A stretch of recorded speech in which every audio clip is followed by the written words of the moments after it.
Assalamualaikum warahmatullahi wabarakatuh. Bismillah, alhamdulillah, wassalatu wassalamu ala rasulillah wa ala alihi wa sahbihi wa mawalah, la hawla wa la quwata illa billah. Qala rabbi syrahli sadri wa yassirli amri wa hlul 'uqdatam min lisani yafqahu qawli, amma ba'du.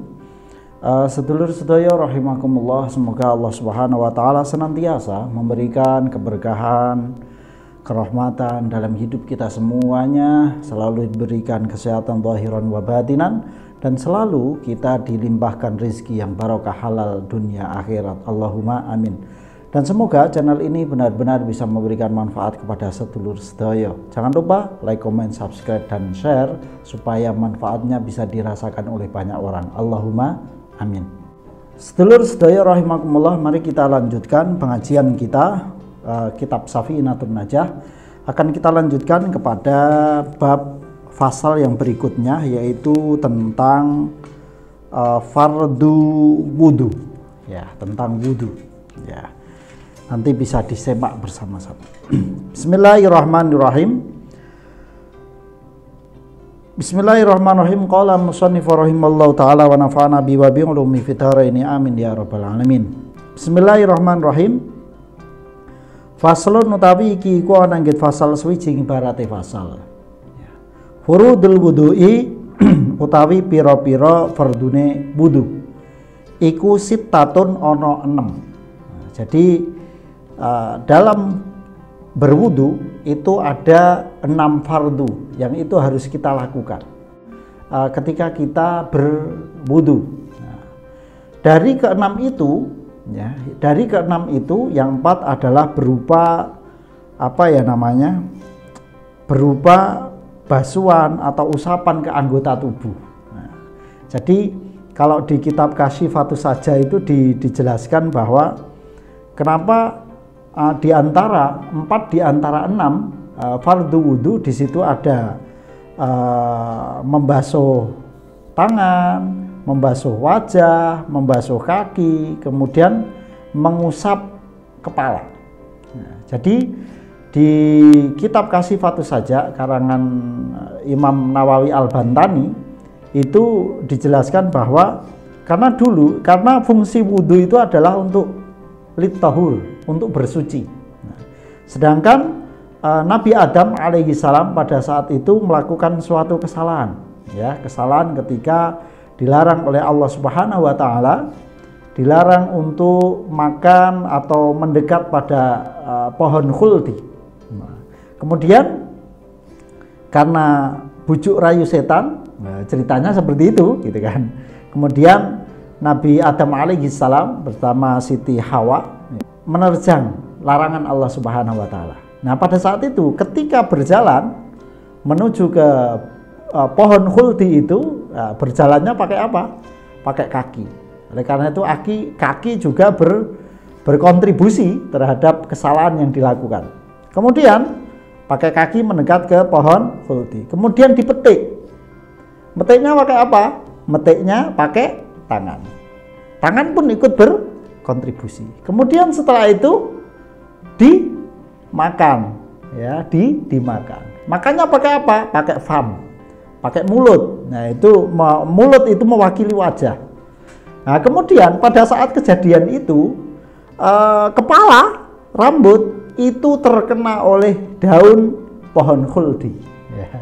Oleh karena itu keempat anggota tubuh ini yang bersinggungan, ya, bersinggungan dengan pohon khuldi dan buah khuldi, inilah yang setiap kita akan sholat, melakukan ibadah dan lain sebagainya, itu harus kita sucikan. Nah, setelah sedaya rahimakumullah, kemudian rukun wudu itu ada 6. Yang pertama apa? Yang pertama adalah niat. Ini bab niat nanti akan dijelaskan lebih lanjut pada fasal berikutnya. Jadi saya tidak akan membahas secara lebih detail di bab ini, karena nanti akan dibahas dengan fasal tersendiri. Kemudian afani utawi kang kaping pindho iku ghuslul wajhi. Ghuslul wajhi yaiku mbasuh rai.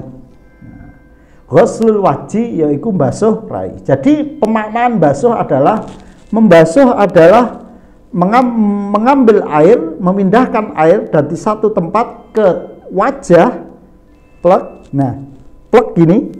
Nah, airnya itu harus mengalir. Ya, harus ada aliran air di situ. Jadi airnya harus mengalir. Nah, sedikit kita singgung sekalian. Beda dengan usap apa? Kalau usap itu yang penting tangan kita basah diusapkan. Nah, itu ngusap namanya. Tapi kalau membasuh, ya, ghuslun, maka dia airnya harus mengalir. Nah, pada rukun yang kedua ini, yaitu membasuh wajah ini, adalah batasannya adalah di atas mulai cukulnya rambut, ya, di atas mulai cukulnya rambut. Nah, kalau seandainya ada orang cukulnya rambut karena amit sewu botak gitu ya, kemudian cukulnya rambut di belakang sini, gimana terusan? Nah, itu ambil adatnya saja, kebiasaannya atau umumnya itu cukulnya ya di sini. Jadi batasannya tetap ikut di sini. Bukan karena botak di sini kemudian membasuhnya dari sini, itu tidak. Jadi sesuai dengan kebiasaannya, karena sini ya dari sini. Kemudian bawah ke sini. Ya ini wang. Ini wang ya, ini wang. Nah ini. Ya sini. Kemudian yang samping itu ini, cenil ini. Nah, ini sama ini. Nah, jadi dari sini. Nah, ini cenilnya katut ke sini. Jadi gulu ini tidak termasuk. Jadi batasannya sampai sini. Jadi tidak terus begini gitu kan. Enggak seperti itu, gitu ya. Nah. Kemudian bagi orang laki-laki, ketika orang itu berjenggot atau punya godek, kalau jenggotnya atau godeknya itu tidak terlalu tebal, maka itu wajib yang terkena air adalah bagian luar dan bagian dalam. Artinya bagian dalam adalah kulitnya ikut kena air. Nah, itu ketika tipis. Tapi ketika godeknya, jenggotnya itu tebal, maka yang wajib hanya bagian luar saja. Ya, bagian luarnya saja. Ya, kalau punya saya ini ya, ini tipis, ini little gitu kan. Ini little. Jadi ini harus dibasuh sampai ke dalam. Jadi harus begini. Ambil air terus begini. Nah, kenapa? Karena ini terlalu tipis. Nah, berbeda dengan jenggot dan godek. Kalau kumis, walaupun dia tebal, maka kalau kumis dia harus sampai dalam. Itu kalau kumis. Nah, jadi harus walaupun kalau tebal, dia tetap harus sampai ke dalam. Itu kalau kumis wajib sampai ke dalam. Kemudian pertanyaannya, bila mana ada seorang wanita dia memiliki godek dan jenggot, godek dan jenggot dan tebal lagi, gitu kan?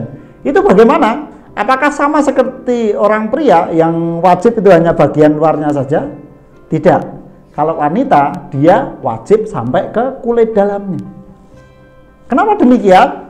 Karena ini dianggap nulayani adat, gitu ya, nulayani adat. Dan bagi perempuan yang seandainya mengalami hal seperti itu, maka disarankan untuk dikerok, gitu kan? Disarankan untuk dikerok, gitu. Enggak dikerok ya medeni. Di dalam kitab Kasyifatus Saja itu ada far'un, yaitu di situ ada sedikit pembahasan bahwa ngerok jenggot itu hukumnya makruh. Ya. Ngerok jenggot itu hukumnya makruh. Kalau ngerok kumis itu hukumnya sunnah. Nah, jadi seperti itu.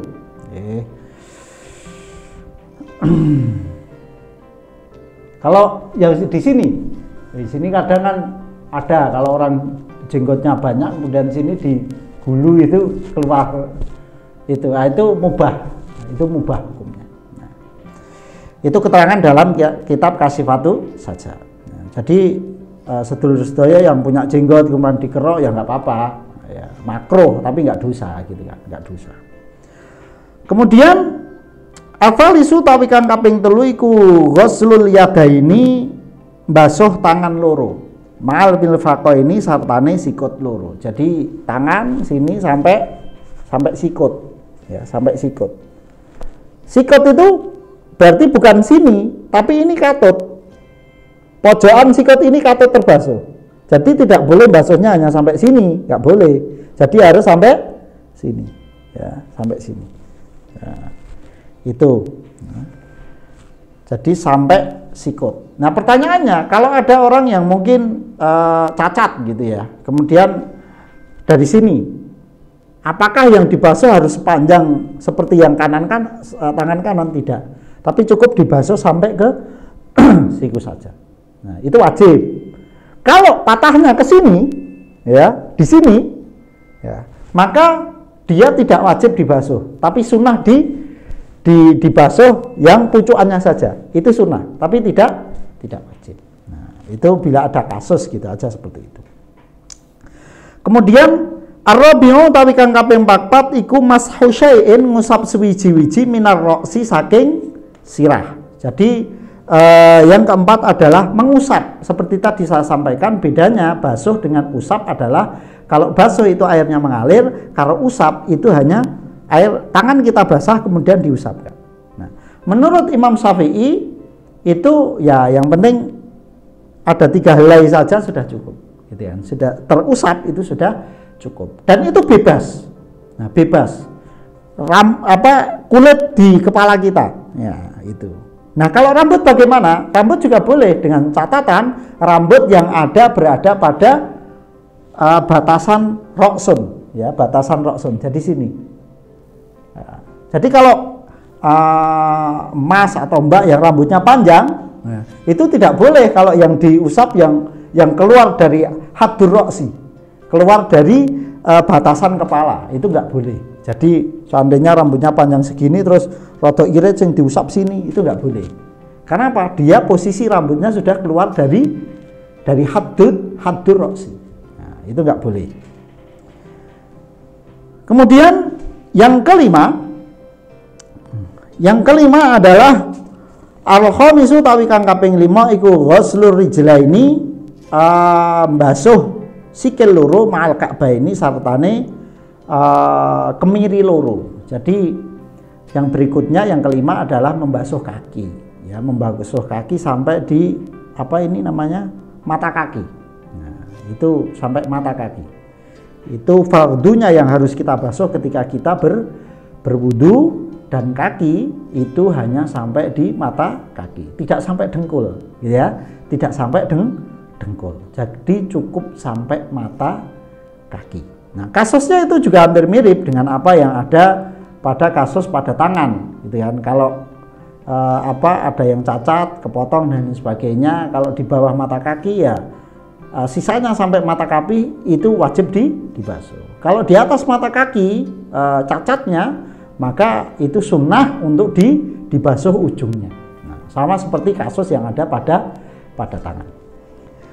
Asadisu tawi kang kaping 6 iku atartibu urut-urut. Jadi harus berurutan, ya. Ini harus berurutan untuk pelaksanaannya, yaitu mulai niat dulu, kemudian membasuh wajah, membasuh tangan, mengusap kepala, kemudian membasuh kaki.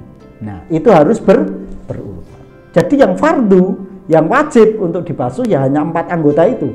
Yang lainnya adalah sunnah. Seperti apa yang sunnah? Ya, sunnahnya wudhu itu ya ada kita sebelumnya kita membaca bismillah, ya, bismillah. Kemudian sebelumnya kita bersiwak atau kita sikat gigi, ya, sikat gigi kita niatkan untuk bersiwak itu juga boleh, ya. Sikat gigi kita niatkan bersiwak. Jadi yang namanya siwak tidak harus selalu pakai kayu irok, tapi pakai sikat gigi kita niatkan untuk bersiwak itu juga diperbolehkan. Kemudian masih ada lagi kesunahan lagi, membasuh tangan, ya, membasuh tangan sebelum kita memulai, ya, membasuh tangan sebelum kita memulai.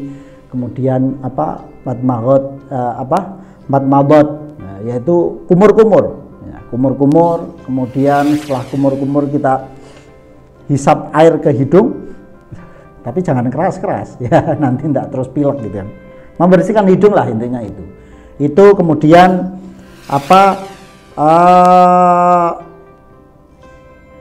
pada area kepala itu sunnah seluruhnya, ya. Jadi begini, tangan udah basah gini.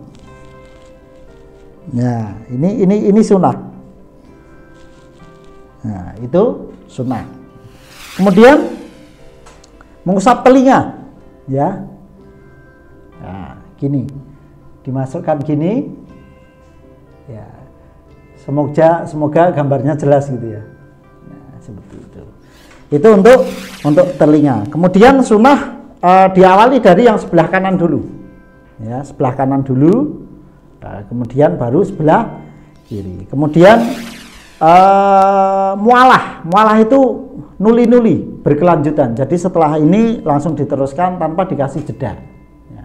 Jadi sebenarnya kalau sedulur-sedulur yang mau wudhu kemudian ada jeda itu boleh, ya, boleh, karena itu tidak wajib. Mualah itu tidak wajib, tapi sunnah. Asalkan anggota yang terakhir terbasuh itu belum kering, boleh dilanjutkan. Jadi seandainya kita basuh muka dulu, dah habis itu leren, ya, cangkruk, ngobrol gitu. Setelah itu ketika ini belum kering, terus ke tangan. Nah, setelah tangan itu selesai, oh, leren, ngobrol lagi. Sampai ini tangan belum selesai, dilanjutkan usap kepala, itu boleh. Kemudian agak dikosok. Nah, itu sunnah, agak dikosok. Kemudian ada lagi taslis. Taslis itu 3 ya, 3 kali itu namanya taslis. Nah, itulah beberapa kesunahan yang bisa kita lakukan ketika kita melakukan wudhu. Dan ingat, yang fardu itu hanya 4. Nah, maksudnya anggota badan yang terbasuh atau terusap itu hanya 4. Jadi kalau sedulur-sedulur ada lihat orang berwudhu, wudhunya kok cepet banget, yang dibasuh kok hanya 4 anggota dan lain sebagainya. Oh, nggak apa-apa, asalkan keempat itu adalah yang fardu, maka itu sudah cukup dan sah wudhunya. Nah, jadi sedulur-sedulur nggak perlu terus, cara wudhunya kok kayak ngono. Kemudian kita menyalah-nyalahkan dan lain sebagainya. Nah, siapa tahu memang dia sengaja hanya mengambil fardunya saja, itu tidak masalah. Sedulur-sedulur rahimakumullah, itulah gambaran penjelasan dari kitab Safinatun Najah tentang wudhu, ya, tentang wudhu, yaitu tentang fardunya wudhu. Nah, tadi memang sengaja saya selipkan tentang sunnah-sunnah wudhu karena memang di dalam kitab ini tidak dibahas dalam pasal tersendiri tentang sunnah-sunnahnya wudhu. Nah, itu tadi yang bisa saya sampaikan tentang ngaji kita Safinah pada saat ini. Semoga memberikan kemanfaatan bagi kita semuanya. Wa'alaikum minkum, wassalamualaikum warahmatullahi wabarakatuh.